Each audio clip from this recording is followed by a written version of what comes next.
Welcome to the Galactic Core Podcast.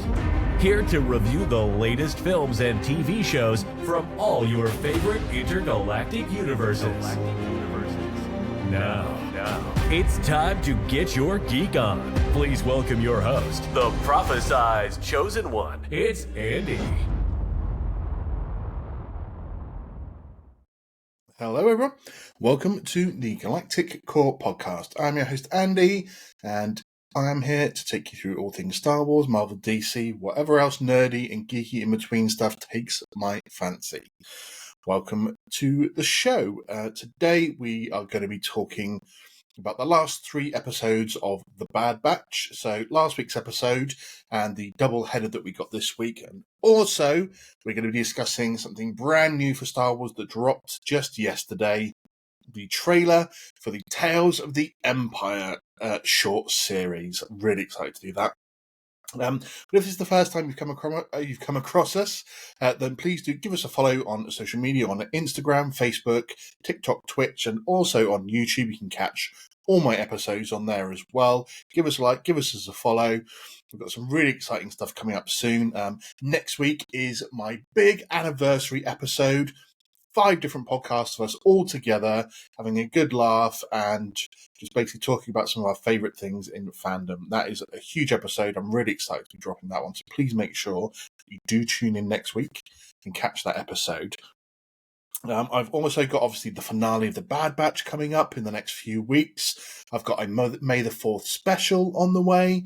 And then after that, we're going to be looking at a few different bits and pieces, including, I've mentioned it a few times already, but my review, as I continued my reviews of all of Star Wars in chronological order. We find ourselves coming up to episode 3, Revenge of the Sith. I've got a massive episode to drop on that one that I've already recorded with Clan Brandalorian, friend of the show. Cannot wait for you to be hearing that one. But this week, we are here to discuss, as I mentioned, 2 great things that we've got going on at the moment. So, first of all, let's talk about the fact that, with May the 4th coming up, there's no Star Wars celebration this year, which took place around about this time last year in London, that I was very privileged to be able to go to. That's when I first started my podcast as well, reviewing Star Wars Celebration, which is why my anniversary episode comes out next week. Running up to May the 4th, not only do we have the 25th anniversary of The Phantom Menace coming out, that will be in cinemas over that weekend. I've already got my ticket to go on Saturday, May the 4th, and watch The Phantom Menace back on the big screen, just like I did 25 years ago. Jesus. But also dropping on May the 4th, Tales of the Empire. Hello, the Empire. So we've already had a sort of season 1 of this, which was Tales of the Jedi, where we got the short story arcs of Count Dooku and Ahsoka. This time round, we are heading to the dark side. So we're getting, again, 2 short stories. So the first one is going to be Morgan Elsbeth. So if you're not familiar with her, she was a Dathomirian witch who we first saw in the Ahsoka episodes of The Mandalorian. And we continue her story in the Ahsoka series. We're going to get to see the early days of her, of what happened, obviously, to her during the Clone Wars, the destruction of Dathomir. And she is going to be joining the Empire. So we see her in this trailer. We see her meeting with Thrawn and her pledging her allegiance to the Empire. We also see a bit of her witch magic going on. We see her facing off against Grievous as well. Excited to see that. And in the second arc, we've got Barriss Offee. If you're not familiar with Barriss Offee, she was a Jedi Padawan during the Clone Wars, who was the Padawan of Lumidara and Dooley. She was the one who basically became disillusioned with the Jedi during the Clone Wars. She bombed the Jedi Temple and tried to frame her friend Ahsoka for that.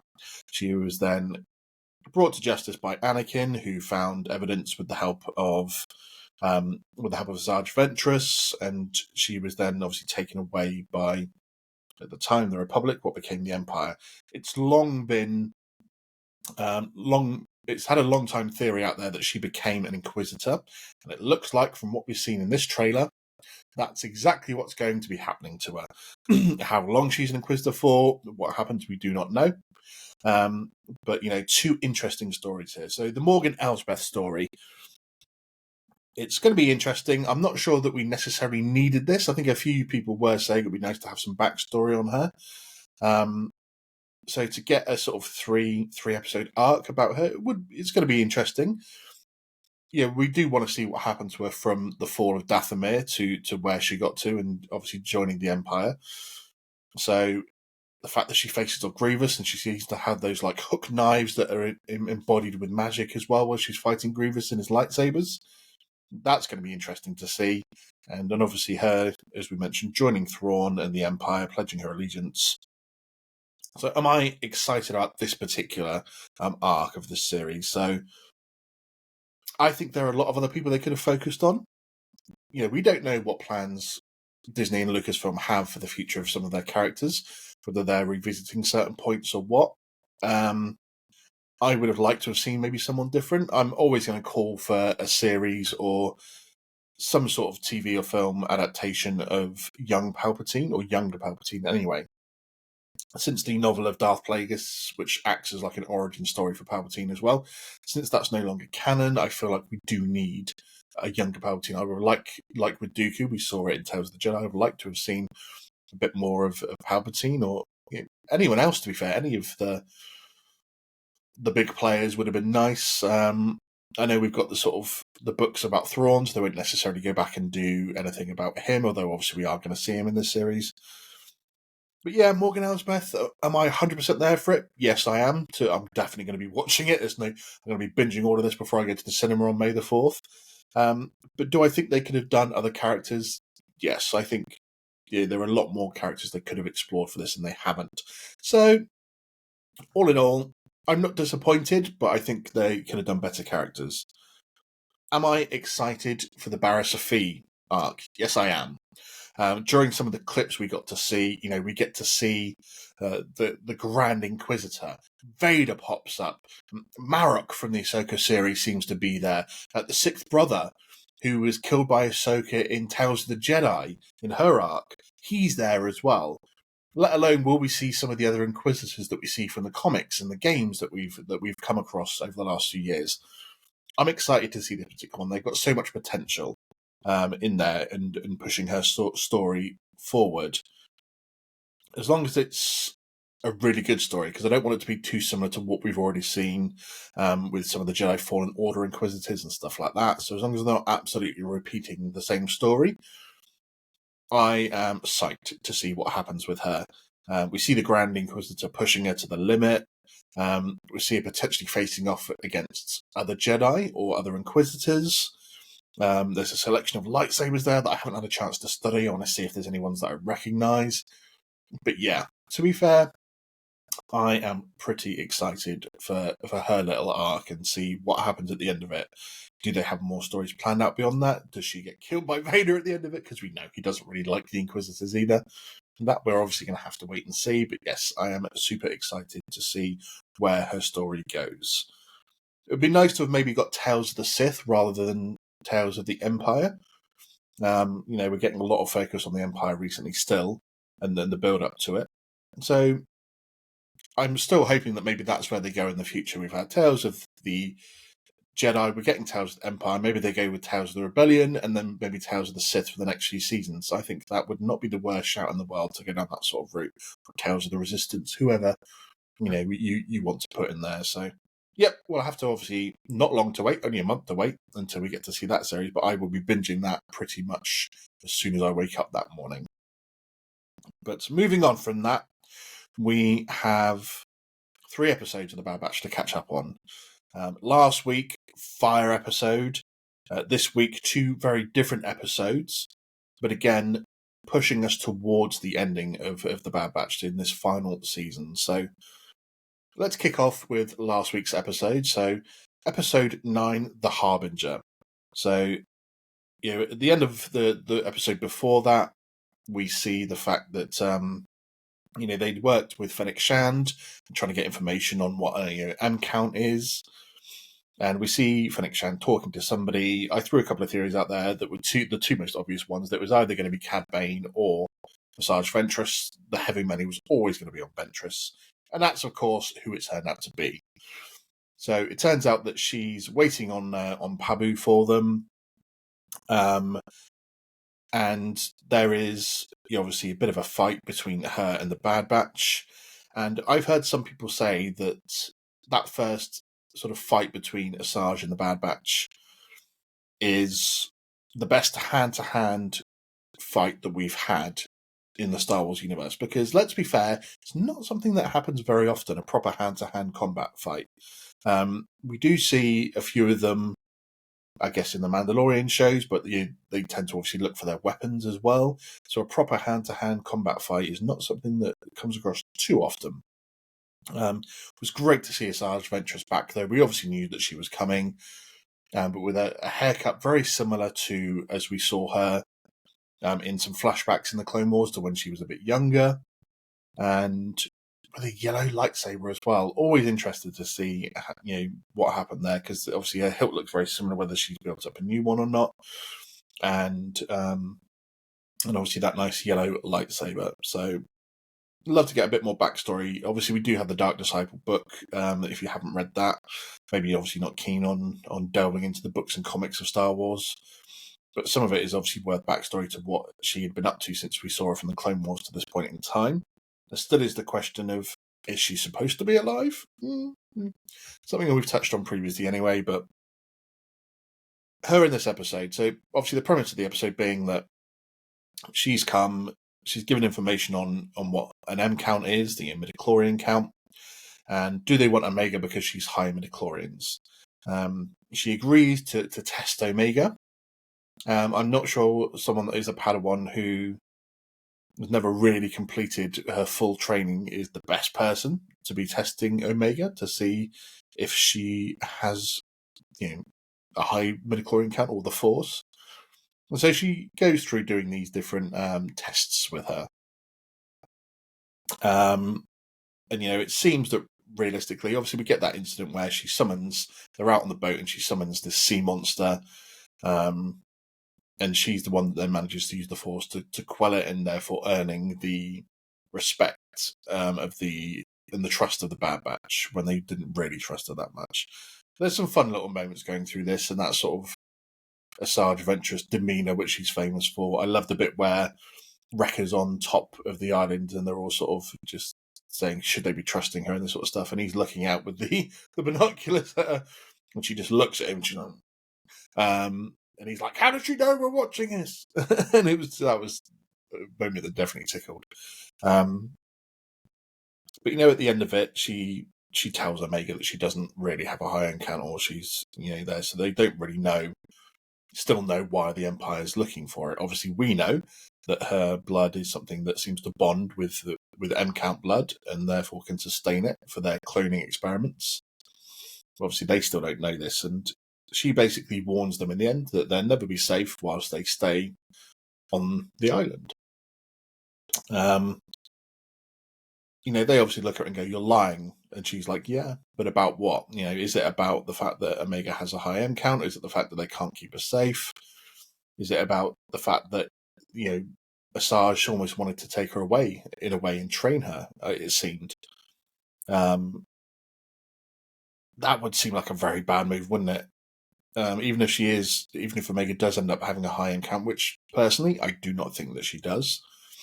I just think that her perfect clone makeup allows for the M count blood to bond with it and keep it going, whereas in the other sort of standard clones it didn't allow that through a number of reasons. It could be accelerated aging process, could be various things, but I just think she happens to be the perfect specimen for the blood to bond with, or the M count blood to bond with in that way. But yeah, letting Omega leave with Asajj, I don't think would have been a very good move.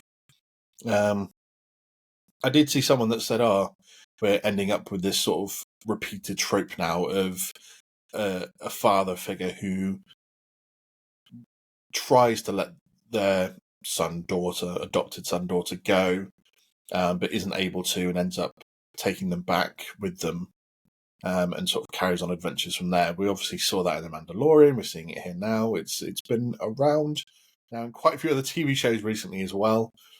Is it something that's just being boringly repeated? We'll have to wait and see where they go with that particular bit. But yeah, in the end, it is a bit boring. Omega seems to be very capable. She's an incredibly quick learner and intuitive. I still think there's obviously secrets to be revealed about her that we don't have long left to reveal. But yeah, but letting her go with the Ventress is never going to be the best option. So, excuse me. So that rolls us over into the next sort of couple of episodes. And episode 10, Identity Crisis. This, again, was a very different episode. It was very reminiscent to me of almost the first episode of this series, where we're back on Tantis, we're concentrating on the situation there. So with Nala Say imprisoned, Emery Carr, Dr. Emery Carr, supposedly another clone. I'm still not convinced that she is an actual clone. For reasons that I've gone into previously, but, you know, she doesn't seem to have accelerated aging. How did the Empire get a hold of her originally? Because she seems to have been with Hemlock for some time. I'm not convinced that she is really a clone. But she basically tells Hemlock that she is the best one to take over as chief scientist because the work is starting to stall without Nala Say there to oversee it. And Hemlock goes, okay, so now that you're in charge, you need to see these things, and this is what you're going to be in charge of. So, Project Necromancer, she's familiarizing herself with the ins and outs of this project, and what it turns is that they've got a vault where they've got 4 sensitive children stashed away in the basement, and they're just obviously doing all sorts of tests on them. Very reminiscent of what we've seen before from Palpatine. He's not a stranger to capturing 4 sensitive children and wanting to run experiments on them or keeping them for his own nefarious reasons. But, you know, this was definitely a darker episode. It was well-paced, I thought. It was sort of obviously laying groundwork for maybe Emery's revolt against what the Empire are doing. You know, she's told not to bond with the children, to obviously call them by subject names and make sure that she's kept herself detached from the situation, but she can't seem to help but bond herself in the same way that she did with Omega to the children. You know, she witnesses the almost callous brutality with which the children are used as specimens and how they're treated. You know, when the one kid tries to escape and she's like, no harm will come, he won't be punished. And then obviously he is punished because they have those protocols in place to do so. So she is slowly becoming a bit disillusioned with what the Empire's true ambitions and true, what's the word I'm looking for? I can't remember, the word's gone out of my head for some reason. What their true intentions are, sorry. So that really is leading her down this path of revolt, of going against what they do.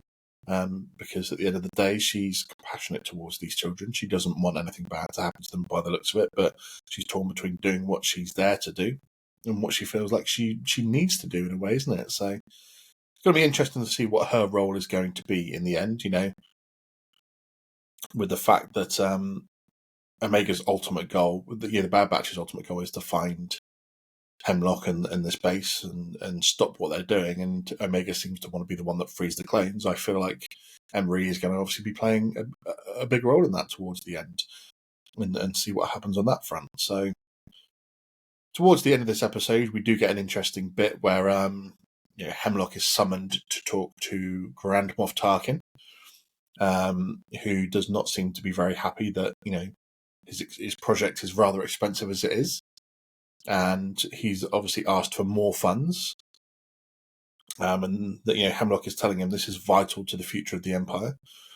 And so Tarkin, as he does, wants to have his finger in every pie and know everything, he's like, well, I can offer my assistance. And Hemlock's like, no, thank you. That funding is all I need. So because of this, he, you know, then turns back to that clone assassin, and he tells him that he has to track down Omega. and that she's needed alive to do so. Because this is now one of the most important things that the Empire needs. I don't know why Hemlock just didn't tell Tarkin to do one, essentially, because at the end of the day, Hemlock has spoken with Palpatine, and Palpatine has told him that this is the single most important thing that the Empire is doing right now. Obviously, it's mostly important to Palpatine, him personally, not necessarily the Empire and the wider galaxy. It's important for Palpatine himself, but Hemlock doesn't know, obviously, his grand master plan. So I don't know why Hemlock just doesn't turn around to Tarkin and go, well, actually, the Emperor himself told me this is the single most important thing that we're doing right now. So I don't expect to be questioned about this. I just expect to do what I'm asking to be given, and therefore I can then carry on this project. So it looks like for now he's secured his funding to continue on. Obviously, that I suspect will come to an end soon. Well, for Hemlock anyway. But Identity Crisis was a great episode because it did just show that sort of darker side of things again, of what the Empire are trying to do. It shows that what Hemlock's like in terms of he's doesn't care. He's willing to go outside the box. We already know that he was sort of fired from the sort of scientific board before, or the group that he was with, because of his methods and what he was trying to do. So he's obviously willing to go farther, and the Emperor has recognised this. That's why he's in charge of these projects, and the promise of obviously being in charge of further projects, which I don't see the Emperor standing up to that and giving him what he wants. He's obviously just using himself anyway. So that then rolls us into episode 11, Point of No Return. Obviously, this is where really the big finale is now starting. So in this episode, the clone assassin infiltrates Fee's ship while she's stopping off and getting refueled and stuff, and hacks in and learns about the fact that the Bad Batch hold up on Pabu. So he gets those details. He arrives there. Funnily enough, he goes into the same cave that Asajj Ventress hid out in. So. And obviously he's flipping around the island, confirms the Bad Batch and Omega's presence on there, and basically he's obviously calling for backup. I still think that there is more to this clone assassin than meets the eye. People have pointed out that could he potentially be a clone like Cross, a clone of Crosshair, I should say, because he sounds very, very similar to him in a way. I don't think they're just keeping this particular random clone assassin as part of the story for any reason than he is someone that we know. Hemlock says to him at the start that the others like him are not ready yet, so they're obviously still trying to get some up and running. But he's the only one out there that can do this right now. So he's going around. The Bad Batch are getting ready to leave this planet because they've taken Asajj Ventress's advice that because she warned them they won't be safe on Pabu as long as the entire Empire is hunting for Omega.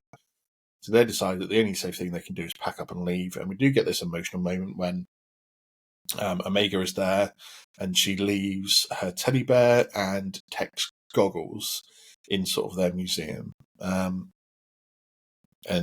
the other girl that's there is like, we'll keep you safe until you come back. But there was an emotional moment because it's a place that they said that felt like home for them. And I always had it in my head that Pabu was going to get destroyed probably by the end of this series. I did posit a theory, I think, near the start that perhaps, or halfway through, and I did my mid-season theory, that perhaps Pabu is just kept as it is, and it's an island that one or two of them get to hide out on for the rest of their days after the end of this series.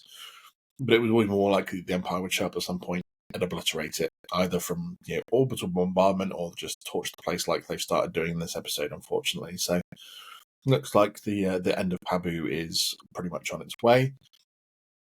But so the clone assassin calls in the reinforcements. They pretty much come to lock down the island. And the Marauder is no more. So he has this moment where obviously he fires some grenades whilst that attached to the ship whilst Wrecker's stocking it up. And love that moment where Wrecker just grabs Gonk and jumps out of the way, but the Marauder is blown up. So I posted about it on Instagram, but current day Lucasfilm do love blowing up the beloved ships of fans at the moment, don't they? So done it with the Marauder. They did it with the Razor Crest, even though we got that beautiful little N1 starfighter after it. But the Razor Crest and the Marauder, great ships that I know lots of people do love. And it's gone. It's gone now. We're not going to see that ship again. So that is an absolute shame, to be fair. But the Imperial Strike Team turn up, and I was fully expecting Wolf to be part of this. I don't know why. It just felt like it was the right moment for maybe him to show up and to start down the path of, whilst it's already obviously maybe started, the path of him leaving the Empire to join Rex and Gregor, that this was maybe something that really kicked it off for him in full. But that obviously didn't happen. It was just, a commander and a bunch of stormtroopers. So, they're like, right, we're going to have to find a way to leave. So Omega and Crosshair go off together, as they have been for most of the series. Hunter tries to steal a gunship, and obviously fails because they manage to crash the gunship into the water. So it was at this point where the big decision, the point of no return for the Bad Batch, so to speak, where Omega decides that she's going to surrender herself, both to spare the people of Pabu and to enable the Bad Batch to then trace her to this Tantis base that they've been desperate to find. It was always going to be obvious that, if she had a tracker in him, that they would find that. But the plan is then that as they load Omega onto the ship to depart, Crosshair's going to fire a tracker onto it so they can trace her back there. So Omega hands herself in.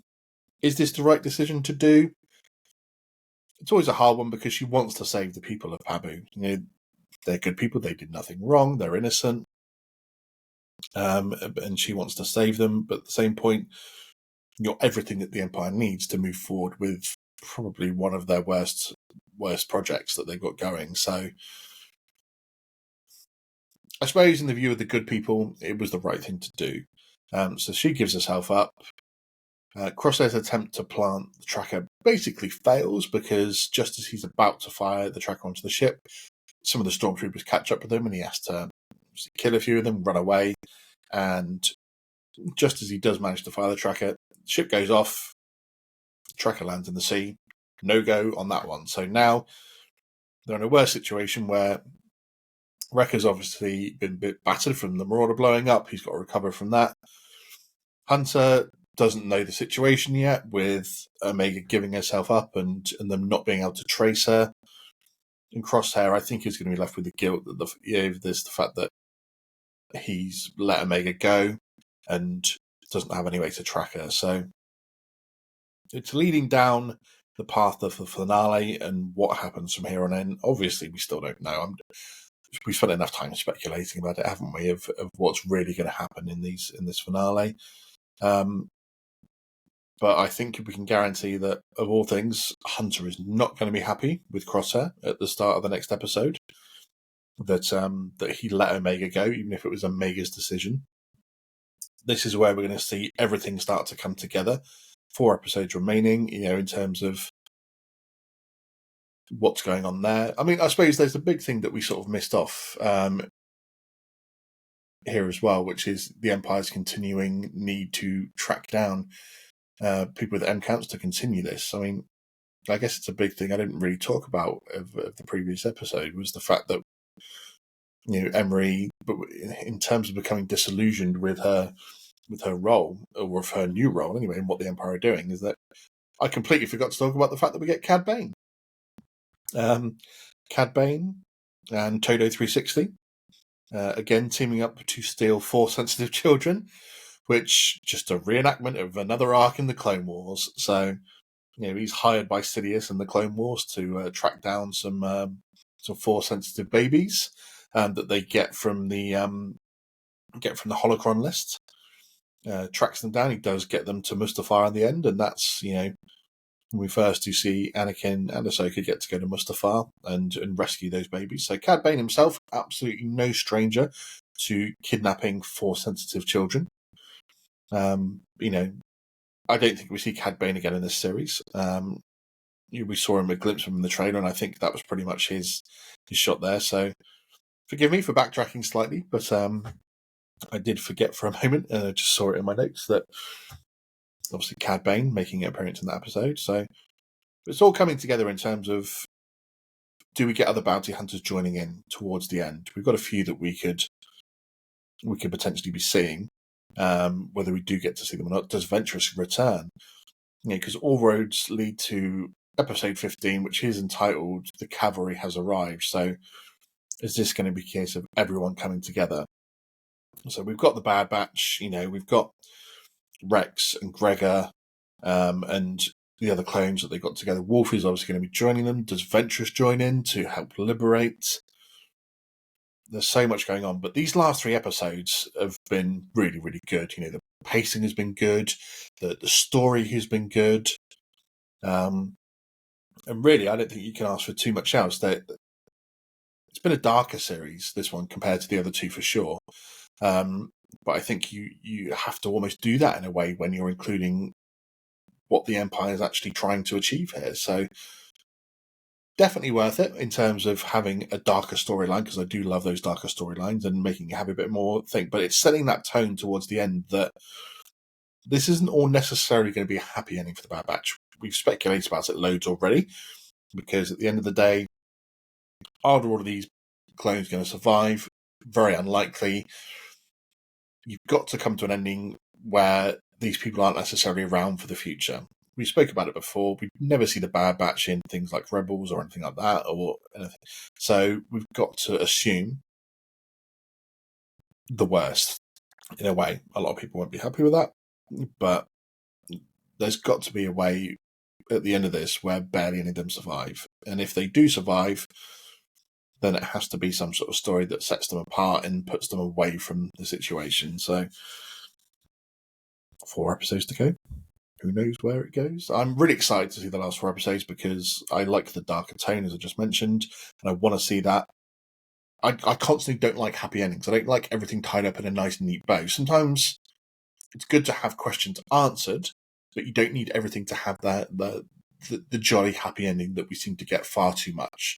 Not everything is always black and white. Sometimes things are left with a bad taste. And when I say left with a bad taste, I mean in terms of an unsatisfying conclusion for every single character. Sometimes every character has to have a bad ending. And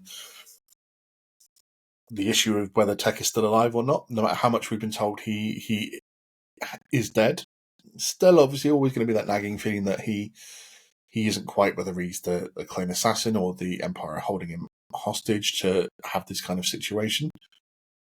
That still is going to be answered as well. So next week, episode 12, then we've got episode 13, 14, and 15. There's no more like double episodes or anything like that.